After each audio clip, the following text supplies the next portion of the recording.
ಜೀವಾಮೃತ ಹೆಂಗೆ ಅಂತಂದ್ರೆ ಅದೇ ರೀತಿ ನಾವು ಇದನ್ನ ಜೀವಾಮೃತನ ಮಣ್ಣಿಗೆ ಹಾಕ್ತೀವಿ.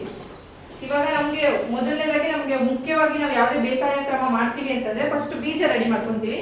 ಬೀಜ ರೆಡಿ ಮಾಡ್ಕೊಂಡಾಗ ನೆಲನ ರೆಡಿ ಮಾಡ್ಕೊಂತೀವಿ. ಅದೇ ರೀತಿ ಮಣ್ಣಲ್ಲಿ ಏನು ಶಿಲೀಂಧ್ರಗಳಾಗ್ಲಿ ಹಾನಿಕಾರಕ ಇದು ಇರದೆ ಹೋಗ್ಲಿ ಅಂತ ಅಂದ್ಬಿಟ್ಟು ನಾವು ಇದನ್ನ ಜೀವಾಮೃತನ ಮಾಡ್ಕೋತೀವಿ. ಇದನ್ನ ನಾವು ಮಣ್ಣಿಗೆ ಹಾಕೋದು. ಸುಮಾರು ನಾವು 1 ಎಕರೆಗೆ 200 ಲೀಟರ್ನ ಹೇಳ್ತೀವಿ. 1 ಎಕರೆಗೆ ಅಥವಾ 2.5 ಎಕರೆಗೆ 500 ಲೀಟರ್ನ ಹೇಳ್ತೀವಿ. ಇಲ್ಲಿ ನಾನು ಕೊಟ್ಟಿರೋ ಕ್ವಾಂಟಿಟೀಸು 200 ಲೀಟರ್ಗೆ 1 ಎಕರೆಗೆ ಆಗುವಷ್ಟು. 1 ಎಕರೆಗೆ ಆಗುವಷ್ಟು 200 ಲೀಟರ್ ನೀರು ತಗೊಂಡು ದೇಸಿ ಹಸುವಿನ ಸಗಣಿ, ದೇಸಿ ಹಸುವಿನ ಸಗಣಿ 10 ಕೆಜಿ, ಹಸುವಿನ ಗಂಜಲ 10 ಕೆಜಿ, ಮತ್ತೆ ಬೆಲ್ಲ 2 ಕೆಜಿ, ದ್ವಿದಳ ಧಾನ್ಯದ ಹಿಟ್ಟು 2 ಕೆಜಿ, ಕಡಲೆ ಹಿಟ್ಟು ಮಾಡ್ತೀವಲ್ಲ ಆ ಕಡಲೆ ಹಿಟ್ಟನ್ನ ತಗೋದು, ಮತ್ತೆ ಮಣ್ಣು.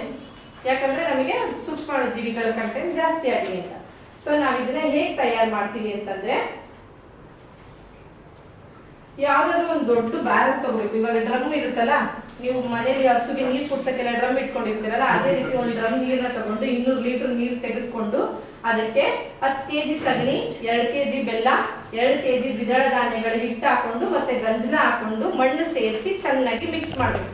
ಚೆನ್ನಾಗಿ ಮಿಕ್ಸ್ ಮಾಡಿದಂತಹ ಬ್ಯಾರಲ್ ಇಂದ ಇದನ್ನ ಒದ್ದೆ ಚೀಲ ಏನಿರುತ್ತೋ ಫಸ್ಟ್ ನೀವು ಇದನ್ನ ಮುಚ್ಚಿ ಇಡಬೇಕು. ಅದು ಚೆನ್ನಾಗಿ ಕೊಳೆಯಂಗೆ ಬೆಳಿಗ್ಗೆ ಸಂಜೆ ಚೆನ್ನಾಗಿ ಅದನ್ನ ತಿರುಗಿಸ್ಬೇಕು. ಒಂದ್ ಸ್ವಲ್ಪ ದಿನಗಳ ಕಾಲ, ಅಂದ್ರೆ ಮಿನಿಮಮ್ 5 ರಿಂದ 7 ದಿನಗಳ ಕಾಲ ಅದನ್ನ ಚೆನ್ನಾಗಿ ತಿರುಗಿಸಿದ್ರೆ ಅದು ಚೆನ್ನಾಗಿ ಕೊಳಿತಾ ಬರುತ್ತೆ.